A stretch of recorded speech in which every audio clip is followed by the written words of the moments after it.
নমস্কার, আমি গিরিজা লাইব্রেরির প্রপারেটর প্রশান্ত চক্রবর্তী। সামনে ৪৯তম কলকাতা বইমেলা উপলক্ষে আমাদের আজকের যুগের সবচেয়ে আলোচিত যে আধ্যাত্মিক বইয়ের লেখক সমব্রত সরকার, তাঁর সমস্ত সম্ভার নিয়ে, অবশ্যই আমাদের প্রকাশনায় তার সমস্ত সম্ভার নিয়ে আজকে আপনাদের কাছে এসেছি। ইতিমধ্যে আমি বইগুলো আগেও দেখিয়েছি বিভিন্নভাবে, আজকে শুধু সমব্রত সরকারের লেখা নিয়েই আমরা এসেছি। সমব্রত সরকার এখন মানুষের বা পাঠকের খুব প্রিয় একজন লেখক। যারা আধ্যাত্মিক বই পড়েন তারা ওনার লেখার গভীরতা সম্বন্ধে অনুভব করেছেন। অসম্ভব ভালো লেখেন, প্রচুর গবেষণা করেন, প্রচুর ঘুরে বেড়ান।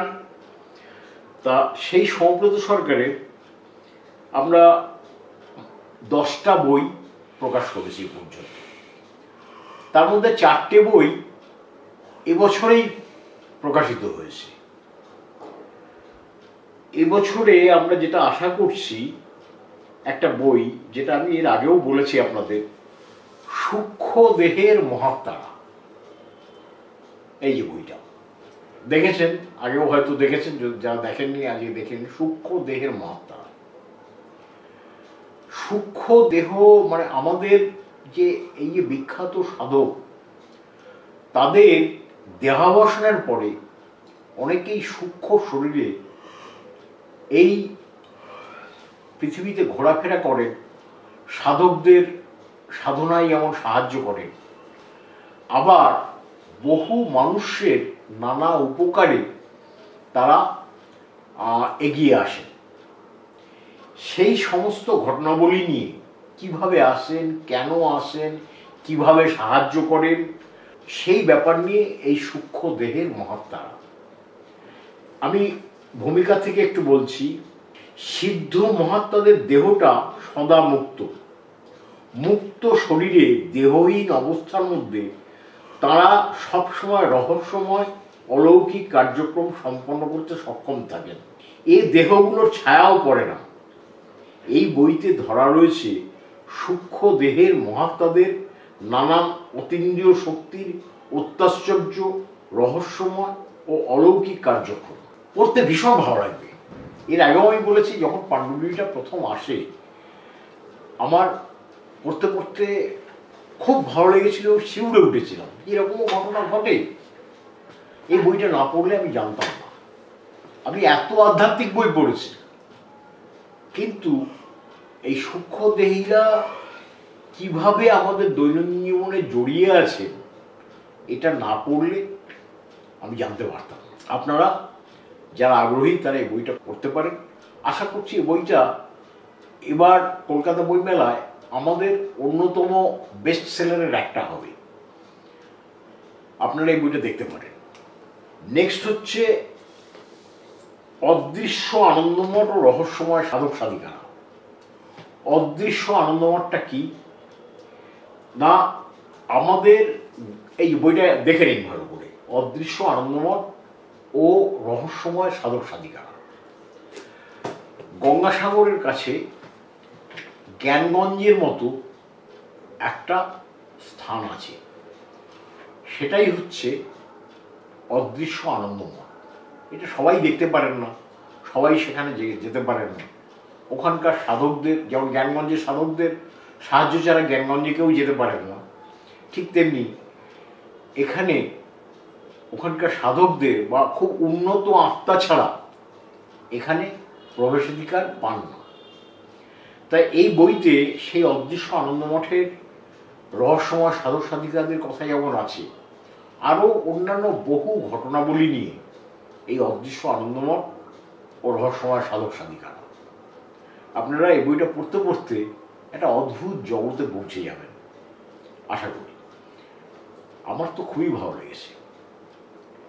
আরেকটা হচ্ছে, আমাদের রোগ ভোগ হলেই আমরা তো ডাক্তারের কাছে ছুটে যাই।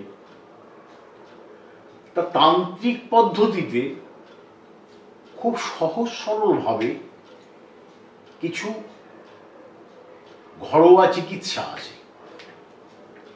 এই বইটা তান্ত্রিকদের চিকিৎসা পদ্ধতি, এটাও এবছরেই বেরিয়েছে। তান্ত্রিকদের চিকিৎসা পদ্ধতি ঘরোয়াভাবে অনেক চিকিৎসা আছে। সৌব্রত সরকার আপনারা অনেকেই জানেন, আগেও আমি বহুবার বলেছি যে উনি সাধক, তান্ত্রিক, সাধিকা এদের ডেরায় ডেরায় ঘুরে বেড়ান। বহু গবেষণা করে তান্ত্রিকদের কাছ থেকে জেনে উনি এই বইটা লিখেছেন। অত্যাশ্চর্য সব চিকিৎসা পদ্ধতি, কিন্তু খুব সহজ সরল, যেগুলো আমরা জানিই না। করলেই আমরা সেই পথগুলো ফলো করলেই আমরা শরীরকে সুস্থ রাখতে পারি, কিন্তু আমরা জানতাম না। এই বইটাতে সেই পথগুলো বলা আছে। আপনারা যারা শরীরকে সুস্থ রাখতে চান, নিজেদের আয়ত্তে রাখতে চান, তারা এই তান্ত্রিকদের চিকিৎসা পদ্ধতি বইটা ফলো করতে পারেন। খুব কাজে লাগবে বইটা, খুব কাজে লাগবে। এবারে বইমেলায় আমাদের প্রকাশন সংস্থা থেকে সৌব্রত সরকারের শেষতম বই সহজিয়া বৈষ্ণব সাধনা। শ্রীচৈতন্যদেবের দেহাবসানের পরে বৈষ্ণব সাধন পদ্ধতিতে অনেক পরিবর্তন আসে। কেউ কেউ শ্রীচৈতন্যদেবকেই দেবতা হিসেবে গ্রহণ করে। একটু আপনাদের পড়ে শোনাই। চৈতন্যদেবের লীলা সমাপনের পর 350 বছরেরও বেশি সময় ধরে বৃন্দাবন ও গৌরমণ্ডল তথা এই বাংলায় গৌড়ীয় বৈষ্ণব ধর্মের পাশাপাশি সহজিয়া বৈষ্ণব সাধনার ধারা দেখা যায়। এদের কেউ চৈতন্য পূজক, কেউ গৌর নাগরবাদী, কেউ গৌর বিষ্ণুপ্রিয়া উপাসক, আবার কেউ গদায় গৌরাঙ্গ তত্ত্ব সম্প্রদায়ের অংশ। আজও এইসব স্রোতের ধারা বিদ্যমান। বাউল, বৈষ্ণব, ন্যাড়ানেড়ি, কর্তাভজা, লালনশাহী মত বা রসরাজ সাধনা, সখী সাধনা, মঞ্জরী সাধনা, এরকম কত কত না জানা অজানা বৈষ্ণব সাধনার ধারা রয়েছে। এই বইতে ধরা রয়েছে সহজিয়া বৈষ্ণব সাধনা ও সাধন পন্থার বিভিন্ন পরিচয়।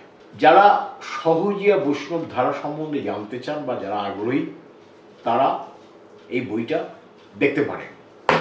এই 4টে বই, যে 4টে বই সম্বন্ধে আগে বললাম, এবার 49তম কলকাতা বইমেলা 2026-এ আপনারা নতুন পাবেন। এছাড়াও সৌব্রত সরকারের আরও 6টা বই আমাদের হাউস থেকে বেরিয়েছে। তার মধ্যে একটা খুব উল্লেখযোগ্য বই মায়াঙে ও মায়াবিদ্যা তান্ত্রিকদের সন্ধানে। এটা খুব উল্লেখযোগ্য বই। আমি এর আগেও এই মায়াং সম্বন্ধে শুনেছিলাম, কিন্তু পুরোপুরি জানতাম না। এই বইটা পড়বার আগে মায়াং সম্বন্ধে আমার পুরোপুরি ধারণা ছিল না। শুনেছিলাম অসমের কোনো এক গ্রামে ভীষণ তান্ত্রিকদের রহস্যময় কাজকর্ম হয়। সেখানে গেলে নাকি সাধারণ মানুষ আর বেরিয়ে আসতে পারে না। ওটা হচ্ছে নারীবাদী সমাজ।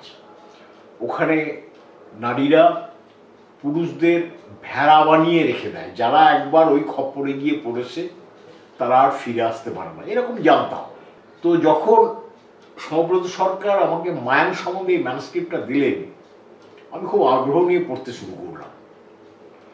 মায়াং হচ্ছে আসাম থেকে 30-40 কিলোমিটার দূরে পাহাড়ের কোলে একটা ছোট গ্রাম। সেখানে নানান রকম রহস্যময় তান্ত্রিক কাজকর্ম হতো। কেউ কেউ আকাশে উড়ে যেতে পারত, কেউ কেউ অদৃশ্য হয়ে যেতে পারত। এরকম সব ঘটনাগুলি আমি একটু পড়ে শোনাই। এই মায়াংটাকে বলা হচ্ছে কালো জাদুর পীঠস্থান। গৌহাটি থেকে 40 কিলোমিটার দূরে কামাখ্যা তন্ত্রবিদ্যার আদিভূমি। আজও পৃথিবীর নানা দেশ থেকে অনেকেই ছুটে যান এই মায়াবিদ্যার গ্রামে, গবেষণা করেন তন্ত্রের পুঁথিপাত্রার উপর। মানুষ জন্তুতে রূপান্তরিত হতো মায়াঙের নারীতান্ত্রিকদের হাতে। পাতলা বায়ুর মধ্য দিয়ে অদৃশ্য হয়ে যেতে পারতেন তান্ত্রিকেরা, যেটা একটু আগে বললাম। এমন কত কথা ছড়িয়ে আছে মায়াং সম্বন্ধে। তা লেখক সেই মায়াঙে ছুটে গেলেন। আমার তো সাহস হতো না, আমি অনেকদিন সম্বন্ধে মায়াং সম্বন্ধে শুনেছিলাম, কিন্তু ওই যার নেশা তাকে তো ছুটে যেতেই হবে, উনি তো কাজই করেন এইসব। তা এই সর্বব্রত সরকার ছুটে গেলেন মায়াঙে গিয়ে উনি ওদের সঙ্গে মিশে ওখানকার বিভিন্ন পদ্ধতি সম্বন্ধে জেনে বা ওখানে কি কি ঘটে বা ঘটত সেগুলো সম্বন্ধে অবহিত হয়ে উনি এই বইটা লিখেছেন। সুতরাং মায়াং সম্বন্ধে এবং মায়াঙের তান্ত্রিকদের সম্বন্ধে যদি কেউ জানতে চান তাহলে এই বইটা তাকে পড়তেই হবে। আসুন এবার সর্বব্রত সরকারের আরেকটা অন্য ধরনের বই বলি। আচ্ছা বলুন তো, মৃত্যুর পরে আমাদের কি ঘটে? এই মৃত আত্মারা কি ফিরে ফিরে আসে তাদের প্রিয় মানুষজনদের কাছে? তারা কি ফিরে এসে প্রিয় মানুষজনদের দেখতে চান তারা কেমন আছেন? তারা যদি কখনো বিপদগ্রস্ত হয়ে পড়েন তখন তারা কি সাহায্য করতে চান? যদি সাহায্য করেন কিভাবে করেন, কেমন সাহায্য করেন? আমরা আমাদের প্রায় প্রত্যেকেরই পরিবারে কেউ না কেউ চলে গিয়েছেন, আমরা তাদেরকে স্মরণ করি, কিন্তু তারাও যে আমাদেরকে দেখছেন, জানছেন, আমাদের দুঃখে দুঃখিত হচ্ছেন, আনন্দে আনন্দিত হচ্ছেন, এগুলো আমরা বুঝতে পারি না, খালি চোখে দেখতেও পারি না। আবার মৃত্যু আসন্ন এটা আমরা কিভাবে বুঝবো? অনেকে সুস্থ শরীর। এই কদিন আগে আমার এক পুরনো বন্ধুর সঙ্গে দেখা হলো। সে বন্ধু আমার খুব প্রিয় ছিল এবং তার মিসেসের সঙ্গেও আমার খুব ঘনিষ্ঠতা ছিল, আমরা একসঙ্গে বেড়াতে গেছি। তো বললো ওই যে সন্ধ্যেবেলা একসঙ্গে গল্প করলাম, সারাদিন হইচই করলাম, ছুটির দিন ছিল, হঠাৎ রাত 9টা নাগাদ বিশেষ বলল শরীরটা কেমন লাগছে, বাস শেষ। এই মৃত্যুর আগাম সংকেতটা আমরা অনেকেই বুঝতে পারি না। সেই আগাম সংকেতটা কিভাবে জানা যায়, আত্মার অস্তিত্বটাই বা কি, সে সম্বন্ধে জানতে গেলে মৃত্যুর আগাম সংকেত ও আত্মার অস্তিত্ব এই বইটা পড়তে হবে। অনেকেই এই বইটা নিয়েছেন, বেশ কয়েকটা সংস্করণ হয়ে গিয়েছে ইতিমধ্যে। আপনারা যারা এই সম্বন্ধে আগ্রহী তারা জানতে পারেন বা তারা এই বইটা পড়ে দেখতে পারেন, ভালো লাগবে, খুবই ভালো বই। তন্ত্রের 64 যোগিনী। তন্ত্রে 64 জন যোগিনী আছে। সেই 64 জন যোগিনী কারা, তাদের কিভাবে সাধনা করতে হয়, তাদের কাছ থেকে কিভাবে আশীর্বাদ পাওয়া যায়, সেই সমস্ত ঘটনা এই বইটাতে আছে। এটাও বেশ কয়েকটা সংস্করণ হয়ে গিয়েছে। এই বইমেলাতে মনে হয় আবার শেষ হয়ে যাবে, অল্প কিছু বই এসছে, বইমেলার পরে আবার হয়তো প্রকাশ করতে হবে, এটা রিপ্রিন্ট করতে হবে। তন্ত্রের সম্বন্ধে আরেকটা বলি, সর্বব্রত সরকারের একটা খুব বিখ্যাত বই হয়েছে, মানে খুব প্রচার পেয়েছে বইটা, খুব মানুষের ভালো লেগেছে। সেটা হচ্ছে তন্ত্রের দেবদেবী। বইটা আজকে দেখাতে পারছি না, আমার হাতের কাছে নেই। তন্ত্রের দেবদেবী বেশ কিছুদিন ছিল না, আবার বেরিয়েছে, আউট অফ প্রিন্ট হয়ে গিয়েছিল। আমরা যতদিন সম্ভব মানে পাঠকের এত চাহিদা যে কয়েকদিনের মধ্যে মাত্র বইটা আবার রিপ্রিন্ট করতে হলো। তো সেই বইটা আজকে আমি আপনাদের দেখাতে পারছি না, আমার হাতের কাছে নেই। কলকাতা বইমেলায় আপনারা পাবেন বইটা অলরেডি এসে গেছে। তন্ত্রের দেবদেবী, তন্ত্রে যত দেবদেবী আছেন তাদের পরিচয়, কিভাবে তাদের সাধনা করতে হয়, কিভাবে তাদের আশীর্বাদ লাভ করা যায়, সমস্ত কিছু ওই বইটাতে আপনারা পাবেন। সর্বব্রত সরকারের এবার আরেকটা অন্য ধরনের বইয়ের কথা বলছি, প্রেত সাধকদের কথা।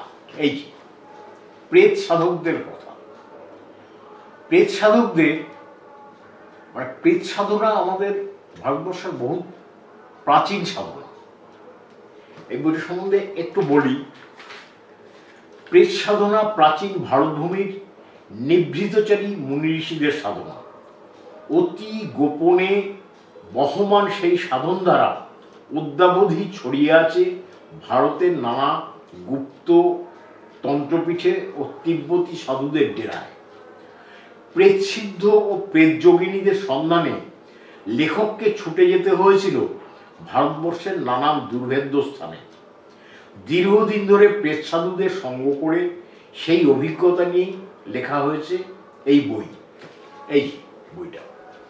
যারা প্রেত সাধনা সম্বন্ধে বা কিভাবে প্রেত সাধনা করে প্রেতকে বশীভূত করে মানুষের কাজে লাগানো যায়, ভালো কাজে লাগানো যায়, সে অভিজ্ঞতা এই বইটাতে রয়েছে। তো সৌম্যব্রত সরকারের বইগুলো দেখলাম আপনারা যারা আগ্রহী তারা কলকাতা বইমেলায় আমাদের স্টল থেকে সংগ্রহ করবেন।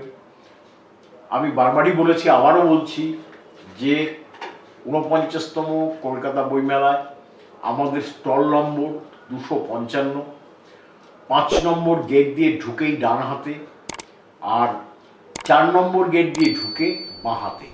আপনারা আসবেন, আপনাদের সঙ্গে দেখা হবে, আপনারাও আমাদের বইয়ের সমস্ত সম্ভার দেখবেন। এখানেই আজকে শেষ করলাম, আবার দেখা হবে।